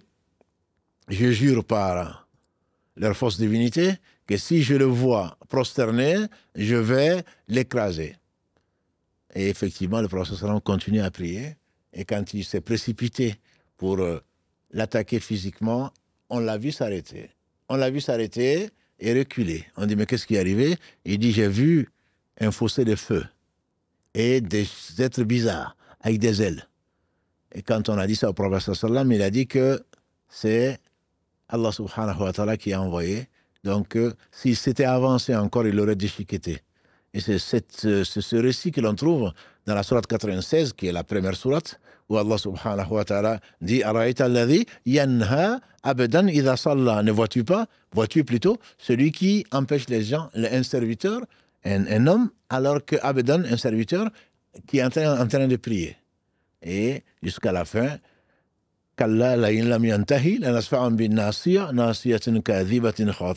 s'il n'arrête pas, donc on va le saisir par son toupet menteur, etc. Il dit qu'il est fort. Il dit qu'il est fort. Et donc, que c'est la raison pour laquelle lui doit être respecté. Allah dit qu'il va envoyer Az-Zabaniya, donc un groupe d'anges forts, pour lui montrer qu'ils sont bien plus forts que ce que l'homme peut prétendre. Et c'est pour comprendre quelque part pourquoi la connaissance de la sira du prophète sallallahu alayhi wa sallam permet de comprendre mieux et de vivre peut-être même mieux les versets du Coran et de les comprendre dans un contexte donc de la révélation. Et ce n'est pas le seul cas. Quand il était prosterné, un groupe de Quraysh, dont Abu Jahl encore, vont dire qui est-ce qui va m'amener, dit Abu Jahl, qui est-ce qui va m'amener donc des détritus ou le contenu de la chamelle qui vient d'accoucher. Eh bon, il y en a un, Uqba, qui va aller chercher ceci et qui va les mettre sur la tête du prophète sallam pour l'étouffer entre ces deux omoplates. Il est resté prosterné et les autres en train de se moquer, en train de rire. Et il a fallu que sa fille Fatima, l'une des meilleures femmes que la terre a portées, qu'Allah l'agrée, vienne à son secours pour enlever ceci, pour se relever. Elle les a insultés et le prophète sallam s'est contenté de les maudire. Il s'est contenté de les maudire et en disant « Oh Allah, ta vengeance me suffit. Oh Allah, maudit Abu Jahl. Oh Allah, maudit Utba ibn Rabi'a. Oh Allah, maudit Shayba ibn Rabi'a. Oh Allah, maudit un tel et un tel, il les a cités. Et Ibn Mas'ud qui a rapporté ce hadith, il dit « Je les ai tous vus morts à Badr. J'étais dans le puits. » Et les gens qui sont jetés dans le puits sont des gens qui sont dans l'enfer, qui ont été donc châtiés. Tous ceux qu'il a cités, alayhi salatu salam, quand il a émigré avec ses compagnons et qu'il a eu la première rencontre avec les polythéistes et qu'Allah les a humiliés, qu'ils se sont dit tués parmi les polythéistes de la Mecque, tous ceux-là, tous ces notables entre guillemets de la Mecque qui riaient du prophète sallallahu alayhi wa sallam, ceux-là se sont retrouvés morts sur le champ de bataille et ont été enterrés tous dans un puits, donc où ils sont dans l'enfer. Et le prophète d'ailleurs leur a parlé. Il a dit, oh un tel, oh un tel, oh un tel, est-ce que vous avez trouvé ce que Allah vous a promis? Nous, en tout cas, nous avons trouvé ce qu'Allah nous a promis. Et Omar ibn Khattab lui dit, Ya Rasulallah, tu parles des morts. Il dit, Ya Omar, ils m'entendent plus que toi tu ne m'entends. Allah lui a donné, disent les savants, la capacité, même si on ne fait pas entendre les morts, souvent les gens posent la question, est-ce que quand je vais, il m'entend, il sait que je suis venu le visiter, est-ce que si je me plains, il entend, est-ce que ça, non. On ne s'adresse pas à un mort. Quand on va dans un cimetière, on leur passe le salam et on prie pour eux, on prie pour nous avant de les rejoindre. On ne s'adresse pas à un mort. Allah dit, tu ne feras pas entendre un mort. Mais là, Allah a permis au prophète sallam de se faire entendre par les morts pour qu'ils soient encore plus châtiés, parce qu'ils ont vraiment trouvé la réalité, que Allah seul mérite l'adoration, que Muhammad sallam était dans le vrai. Mais ça, on en parlera, Inch'Allah, à une autre occasion, et bien d'autres choses à dire. C'est que la pression psychologique, il a dit, alayhi salatu salam, personne donc n'a été aussi éprouvé que moi. Et à la Mecque, j'ai passé 30 jours, je n'avais ni à boire ni à manger. Sauf ce que Bilal pouvait m'apporter de reste de nourriture. Et tout ceci, pourtant, c'est l'homme le plus aimé d'Allah subhanahu wa ta'ala. Et les épreuves ont certainement une sagesse, comme Allah l'a éduqué, subhanahu wa ta'ala. Il éduque les gens qu'il aime au travers des épreuves, pas parce qu'il les aime pas. Au contraire, c'est pour les éduquer, c'est pour leur enlever les traces des conséquences de leurs péchés, c'est pour les élever en degré. Et Allah seul sait où mettre son épreuve. Et tous les prophètes, sans exception, ont subi de la part de leur peuple, de ces ignorants. Ils les appellent au bien, et eux, ils veulent les assassiner. Et le prophète sallam n'a pas donc fait exception à cette règle, à cette sunna d'Allah subhanahu wa ta'ala. Donc, pour résumer cet épisode, on parle du poids de la révélation. C'est un poids psychologique. La conséquence de la révélation, c'est qu'on dort moins, on appelle à Allah subhanahu wa ta'ala, on a plus de problèmes. S'il y avait un choix à faire, très certainement, ce n'est pas un choix, j'entends, de repos, un choix d'aisance, de richesse, de tranquillité, de confort. Ce n'est certainement pas un métier d'appeler Allah subhanahu wa ta'ala, et notamment les prophètes alayhim salatu wassalam, ils ont souffert comme personne. Qu'Allah les bénisse, leurs familles, les compagnons, tous ceux qui les ont suivis dans le droit chemin, et qu'Allah subhanahu wa ta'ala nous fasse l'honneur d'en faire partie. Et on va, Inch'Allah, laisser la place à quelques questions de Mohamed Adda, dont il va se faire le porte-parole. Oui, salam alaikum, Cheikh. Barakallahu fik pour ce partage très concis. Alhamdulillah. Salam alaikum à nos frères et nos sœurs qui nous suivent encore nombreux ce soir. Barakallahu fikum pour votre fidélité. Et avant, Cheikh, il n'y a pas énormément de questions. Il y a 2-3 petites questions que j'ai relevées. Et il y en a auxquelles je réponds directement. Beaucoup de questions sur les cours qui sont donnés à la mosquée. Effectivement, il y a pas mal de cours qui sont dispensés à la mosquée, notamment pour apprendre les règles du tajwid, pour apprendre en tout cas la récitation du Coran. Il y a aussi des questions sur l'apprentissage de la prière pour femmes. Bon, alhamdoulilah, on a déjà fait toute une série concernant la prière, les ablutions, la prière, que vous pouvez retrouver sur notre chaîne YouTube. Donc, n'hésitez pas à taper tout simplement apprentissage de la prière sur notre chaîne YouTube. Donc vous aurez déjà plusieurs épisodes qui vous expliquent comment prier de la meilleure des façons. Et alhamdoulilah, si vous êtes de Toulouse, vous pouvez toujours venir aussi assister aux cours. Donc pour retrouver tous les cours, les jours, les horaires, etc., vous pouvez aller sur notre site internet mosquée-mirail-toulouse.fr, ou bien sur les réseaux sociaux. On les avait aussi postés, publiés, donc normalement ils sont même épinglés, donc vous pourrez les retrouver assez facilement, Inch'Allah. J'en profite aussi pour remercier toutes les personnes qui nous suivent sur la page de notre partenaire d'Ariston, la page Facebook. Voilà, comme aussi pour votre fidélité. Et on remercie le frère aussi également qui nous permet de partager sur sa page Facebook.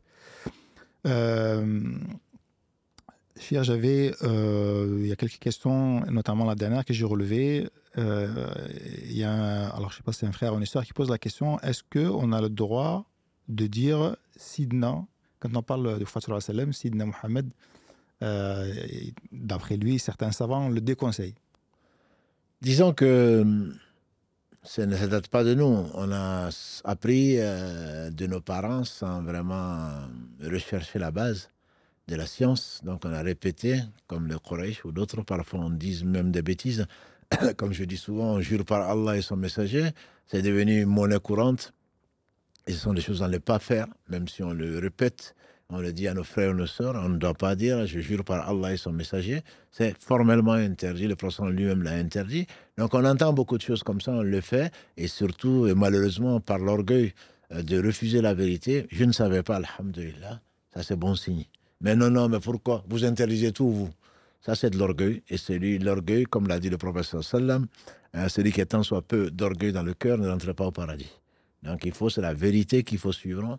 Ce n'est pas les parents. La religion est une question essentielle. Et eux, les parents, avec tout le respect qu'on leur doit, on prie pour eux, on espère pour eux le meilleur, mais on n'a pas le droit de suivre une pratique qui n'est pas justifiée. Surtout, c'est le contraire. La preuve est du côté contraire. Donc, pour revenir à ta question, Sayyidina, on peut le dire, mais pas dans la prière, ni dans ce qui nous a été enseigné de façon légiférée. On peut dire Sayyidina Muhammad, ça peut se dire. Allah dit à propos de Yahya, alayhi salam, Sayyid. C'est un Sayyid, c'est-à-dire c'est un chef. Sayyid, c'est celui qui guide. Sayyid, c'est le chef d'une communauté. On peut dire Sayyidina Muhammad sallallahu alayhi wa sallam. Par contre, ce qui est plus que déconseillé, c'est de dire Allahumma salli ala Sayyidina Muhammad. Il n'y a aucune version. Lui-même, ni ses compagnons, ni lui-même n'ont dit c'est Allahumma salli ala Sayyidina Muhammad. Par contre, de dire parfois Sayyidina Muhammad wa Habibina wa Qudwatina, c'est possible. C'est notre bien-aimé, notre guide. Ça, ce n'est pas un souci. Mais il ne faudrait pas en faire de façon systématique. Là, ça devient interdit, ça devient une bid'a, parce qu'il ne l'a jamais fait, les compagnons ne l'ont jamais fait, et personne de référence, en tout cas, des premiers et des meilleurs, ne l'a fait. Mais le fait de dire Sayyidina, il ne faut pas non plus tout interdire. C'est comme si je disais, ne dis pas Jumu'ah Mubarak, comme on a déjà parlé. On peut dire Jumu'ah Mubarak, on a dit, il ne faudrait pas que ce soit spécifiquement le vendredi et tous les vendredis. Voilà, ça c'est une pratique. On veut se rapprocher par Allah par ceci, et ça, et là, ça devient une innovation. Mais c'est comme si je disais bonjour, personne ne va me reprocher de dire non, ne dis pas bonjour. Donc si je te souhaite une bonne journée, ça ne choque personne. Par contre, si systématiquement je ne le fais que le vendredi ou autre chose, ça devient une chose que j'ai inventée dans la religion. Donc dire systématiquement Sayyidina, je me rappelle d'un imam qu'Allah lui fasse miséricorde, qui est décédé il y a une dizaine d'années, je pense. Il est venu à la mosquée, et moi je lui disais Allahumma salli ala Muhammad wa ala Muhammad. Alors, quand on a fini, il est venu voir, non, tu ne dis pas ça, par politesse, on dit Allahumma salli ala Sayyidina Muhammad. Je lui ai dit barakallahu fik. Qu'est-ce que tu veux que je lui dise? Il est convaincu, parce qu'il est imam, qu'il faut dire Sayyidina Muhammad. Aucun hadith, même faible, n'a dit cela. Ah non, mais eux, ils ne l'ont pas dit, mais nous, ils étaient proches, eux. Oui, mais ils étaient proches, justement. C'est la raison pour laquelle ceux qui sont proches laissent les proches et suivent leurs traces et n'inventent pas.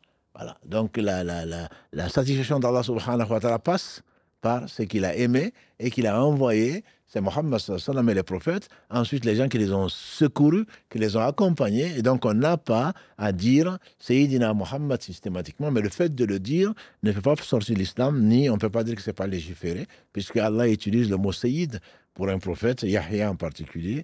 Et donc, on ne peut pas dire que c'est interdit. Et le mot Sayyidina, on peut le traduire par quel mot en français?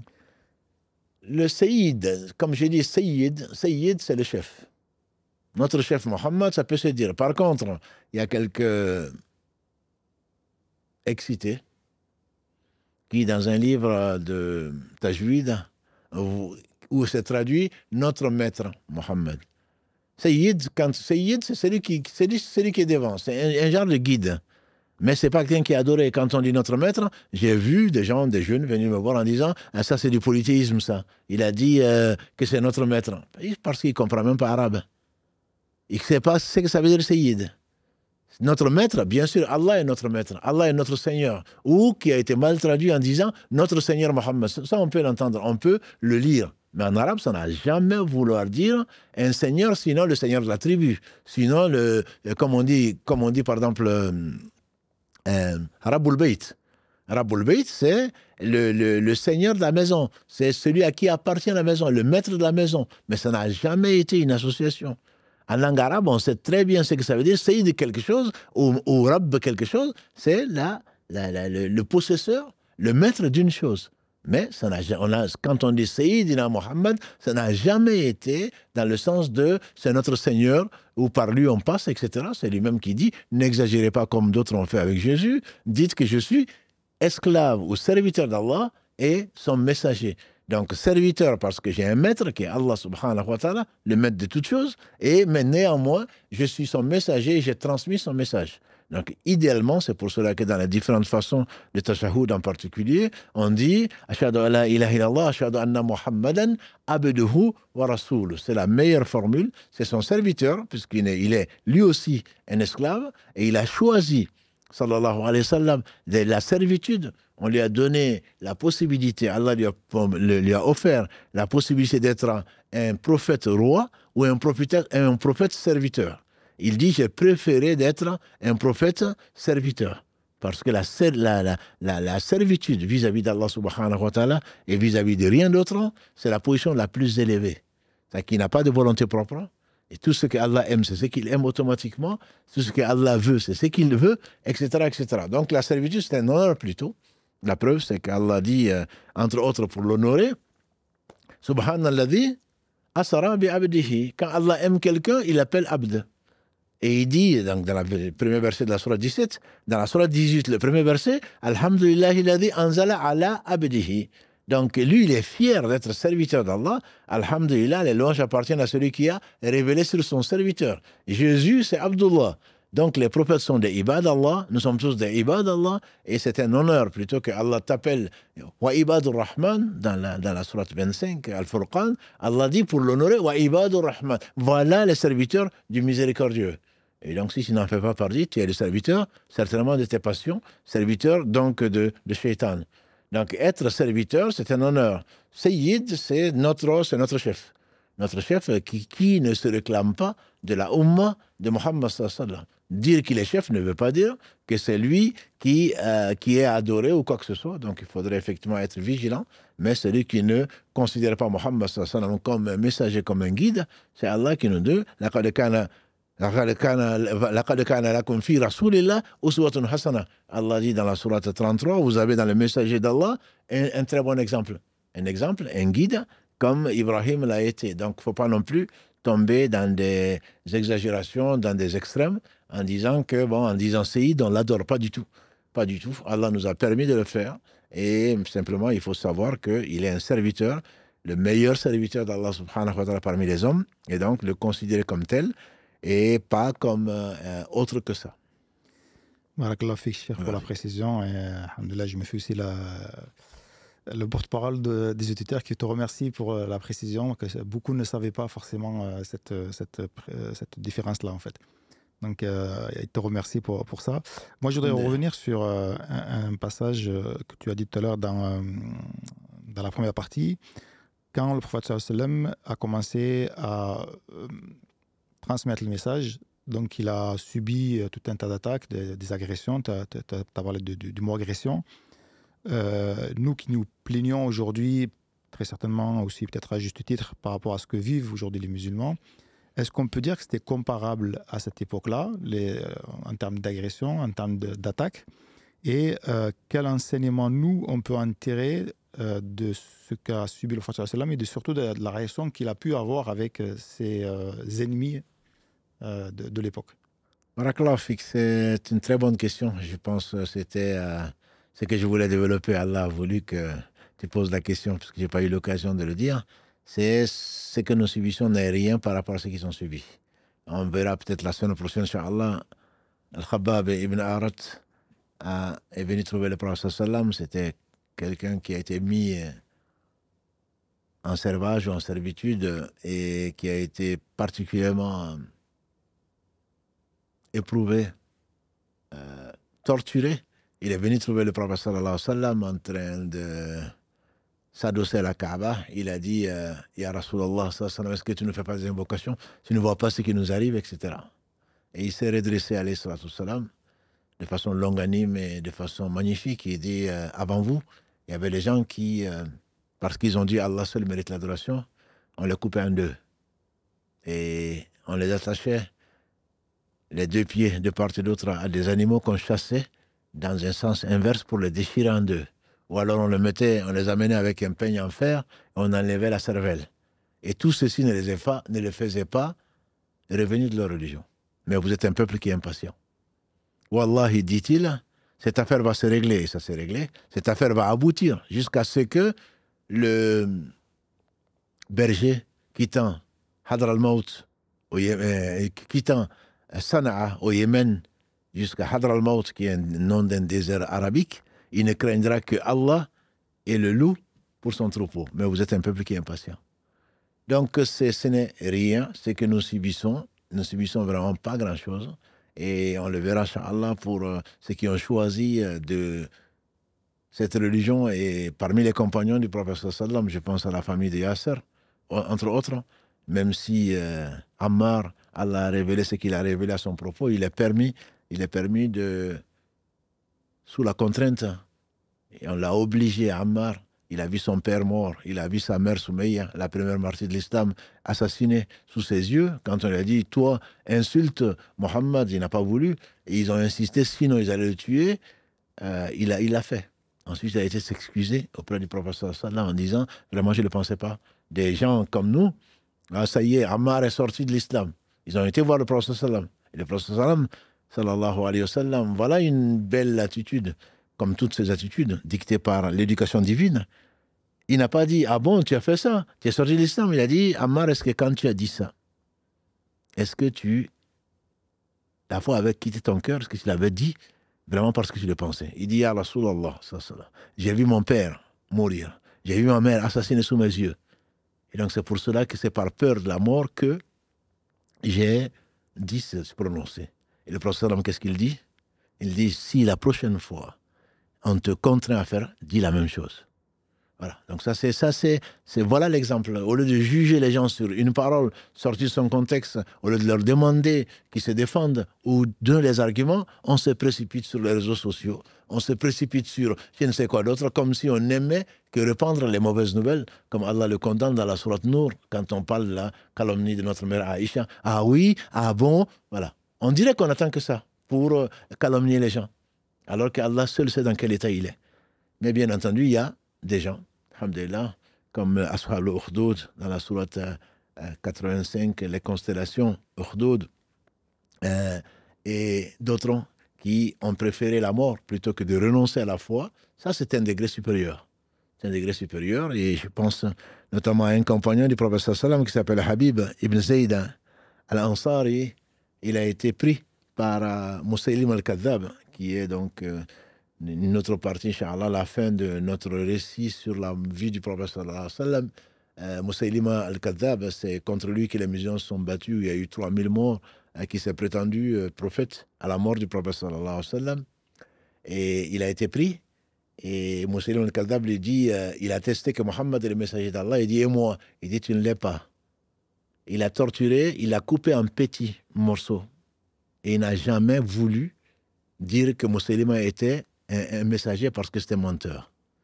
Allah a donné à certains ce qu'il n'a pas donné à d'autres. Donc, mais quelqu'un qui est contraint, Allah dit sauf ceux qui ont été contraints. Sauf ceux qui ont été contraints. Donc, celui qui renie l'islam, il aura ce qu'il aura mérité.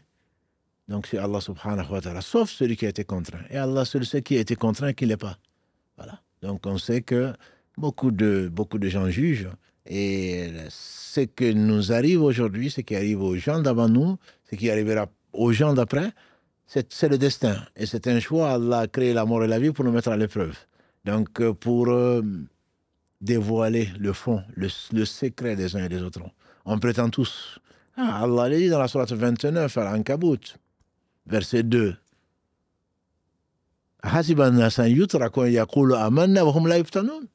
Les gens pensent-ils qu'on va les laisser tranquilles et qu'ils disent nous croyons, alors qu'ils n'ont pas été testés? Et donc Allah distingue les menteurs, des gens qui sont véridiques, des gens qui sont sincères. Les épreuves sont à force. Le prophète sallam a dit dans les hadiths authentiques, il a dit la foi les épreuves des gens sont proportionnelles à la foi des gens. Plus le serviteur a la foi, plus il sera éprouvé. Et les plus éprouvés ont été les prophètes alayhi salam. Donc Allah éprouve les uns les autres pour les élever en degré, pour les éduquer, pour les purifier, et jusqu'à ce qu'ils marchent sur la terre sans aucun péché. Donc il faudrait que, c'est une très bonne question et très belle remarque, en tout cas je trouve, c'est le fait que si on parle de cette prophétie, de cette biographie des prophètes en général, et du meilleur d'entre eux en particulier, c'est pour qu'on apprenne à patienter comme il a patienté, qu'on reste longanime, qu'on ne soit pas injuste vis-à-vis des autres et que tout le monde n'est pas pareil. Abu Talib, dont on a parlé souvent, qui était un polythéiste, et d'autres qui ont été toujours droits, malgré qu'ils refusaient, qui n'étaient pas d'accord avec les mêmes dogmes, etc. Donc il faudrait vraiment connaître son histoire pour pouvoir agir et pouvoir assumer donc la foi pour celui qui veut l'assumer. Et ce n'est vraiment pas grand-chose. Il n'y avait pas de live, il n'y avait pas de liberté où on pouvait parler, même si elle est toute relative. Voilà. Il n'y avait pas il se cachait dans les vallées pour prier, et néanmoins il priait. Et comme le disaient certains savants, ce n'est pas parce que il était attaqué, alayhi salatu salam, une guerre psychologique terrible, une guerre physique. C'est pas pour autant qu'il a arrêté. C'est pas pour autant non plus qu'il a changé sa religion. C'est pas pour autant qu'il n'a pas dit ce qu'Allah lui a envoyé. Il aurait pu dire, bon, mes polythéistes, écoute. Bon, là, la situation est très difficile. Donc finalement, je vais me taire sur une partie de la vérité parce que ça ne lui appartient pas. Ça ne lui appartient pas. Donc quand on prend cette décision qui est peut-être la plus importante de notre vie, d'adhérer à la religion d'Allah subhanahu wa ta'ala, d'être véridique, c'est envers et contre tout. Voilà. Il peut y avoir des moments de faiblesse, il peut y avoir des moments où on se tait, ou on peut même dire le contraire d'eux, mais pas dans le sens du mensonge, et d'autres assument la mission qu'Allah leur a attribuée, et donc c'est la véracité, c'est la constance, c'est la patience, c'est la persévérance, donc dans la voie, mais toujours dans la voie de la vérité, sans injustice, et donc une constance dans le chemin qu'Allah a tracé aux uns aux autres, notamment aux différents prophètes et les gens qui les ont suivis. Justement, pour revenir, tu l'as encore évoqué, l'oncle du prophète sallallahu alayhi wa sallam, Abu Talib, qui l'a protégé. La personne elle demande, est-ce qu'il reste en enfer pour tout le temps ou est-ce qu'il aura un soulagement au moins, je ne sais pas, donc elle dit Abu Talib, Abu Talib, c'est l'une des huit catégories d'intercession, disent les savants. Allah subhanahu wa ta'ala a permis, parce qu'il a soutenu Mohammed sallallahu alayhi wa sallam envers et contre tout, bien qu'il soit mort polythéiste, il est dans l'enfer pour l'éternité. Là, il n'y a pas de discussion dessus. Mais au travers de l'intercession du prophète sallallahu alayhi wa sallam, on va lui alléger son châtiment, c'est-à-dire qu'il sera les deux pieds dans une mare de feu 70 fois plus chaud que le nôtre. Sa cervelle va bouillir, mais lui, il aura le châtiment le plus léger des gens de l'enfer. On ne peut pas imaginer. On ne peut pas imaginer quelqu'un dans le feu, sa cervelle se met à bouillir. Voilà. Et si on dit que ça c'est le moindre des châtiments et que c'est une faveur d'Allah subhanahu wa ta'ala sur lui, c'est qu'il y a bien pire. Que dire alors des gens qui sont en dessous, et ils sont tous en dessous. Il va être le moins châtié, donc des gens de l'enfer. Et ça lui aura servi au moins à ça, même s'il ne sortira certainement pas de l'enfer, puisque Allah a décrété que celui qui meurt en étant polythéiste ne sortira jamais de l'enfer. Barakallahu fik, Cheikh. Je pense qu'on va s'arrêter là, il est déjà pratiquement 11h moins 20. J'ai vu, comme d'habitude, il y a toujours des questions qui arrivent à la fin, donc je les vois diffuser. Alhamdulillah, on les a notées, on essaiera de les déposer, puisque je pense qu'elles seront valables aussi pour la semaine prochaine. Peut-être même qu'elles devancent un petit peu le sujet. Et je te propose qu'on s'arrête là, Inch'Allah. Et on se Allah barakallahu fik, Mohamed Adnan, Karim, barakallahu fik toutes les personnes qui ont suivi ou qui suivront dans le replay cet épisode, qui n'est pas le moindre, il y en a bien d'autres. Et le temps nous manque. Alhamdulillah, le plus important, c'est de partager donc, ces moments-là. S'ils ont tant souffert et nous, pendant une heure ou un peu plus, on essaye de juste les accompagner pas dans leur souffrance, puisque aujourd'hui, on prie Allah subhanahu wa ta'ala qu'il ait été satisfait d'eux. Et aujourd'hui, ils n'ont certainement pas regretté d'avoir suivi cette voie-là, puisqu'Allah les a agréés, comme il en a attesté dans le Coran, et qu'ils seront, alhamdulillah, ils sont déjà dans les délices, c'est en tout cas on espère pour eux, on ne doute pas de leur sincérité, et qu'Allah subhanahu wa ta'ala nous les fasse aimer. C'est tout ce que je peux demander, parce qu'on ne les atteindra pas à la cheville. Comme l'a dit le prophète sallallahu alayhi wa sallam, n'insultez pas mes compagnons. Il ne parle pas de lui-même. N'insultez pas mes compagnons. Par celui qui détient l'âme de Mohammed sallallahu alayhi wa sallam dans sa main, si vous dépensez une montagne d'or pour Allah, pour la cause d'Allah, vous n'atteindrez pas la dépense de l'un d'entre eux, d'un moud et même la moitié. C'est que même ça, le fait de donner ça à Allah d'or, on ne le fera pas certainement, mais même si on le faisait, on n'atteindra pas, enfin, eux plutôt s'ils le faisaient, ils ne l'avaient pas, mais s'ils l'avaient, ils l'auraient fait. Même si nous dépensons une montagne d'or, on n'atteindra pas donc la dépense de l'un d'entre eux, d'un moud ou même la moitié. Ça, ce sont des hommes qu'Allah a choisis, je rappelle, c'est eux qui ont accompagné le prophète sallallahu alayhi wa sallam, je ne parle même pas de lui, et que ce sont les meilleurs hommes après les prophètes alayhi wa sallam. Donc il faut les aimer, demander à Allah subhanahu wa ta'ala de nous les faire aimer, et d'aimer Allah bien sûr, d'aimer son prophète, d'aimer les prophètes en général, et les gens vertueux pour que sa promesse se réalise. Le prophète sallallahu alayhi wa sallam nous a dit, et c'est si beau, l'homme ira avec les gens qu'il aime.